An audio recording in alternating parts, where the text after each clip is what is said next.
ഏകാദശി വ്രതം നോറ്റിടുന്ന ഭക്തർക്കു മുക്തിയെ ദാനം ചെയ്യും സർവവ്രതരൂപിൻ കൃഷ്ണമൂർത്തി. വ്രതനിഷ്ഠേശ നമോ വന്ദിക്കുന്നേൻ. കൃഷ്ണമൂർത്തി നമോ കൃഷ്ണമൂർത്തി. കൃഷ്ണമൂർത്തി ജയ കൃഷ്ണമൂർത്തി.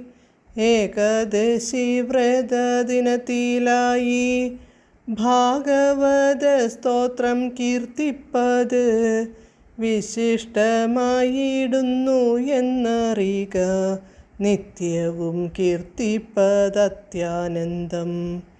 കൃഷ്ണമൂർത്തി നമോ കൃഷ്ണമൂർത്തി. കൃഷ്ണമൂർത്തി ജയ കൃഷ്ണമൂർത്തി. ശ്രീഹരേ നമ. ഗോപികാ ജീവനസ്മരണം ഗോവിന്ദ ഗോവിന്ദ.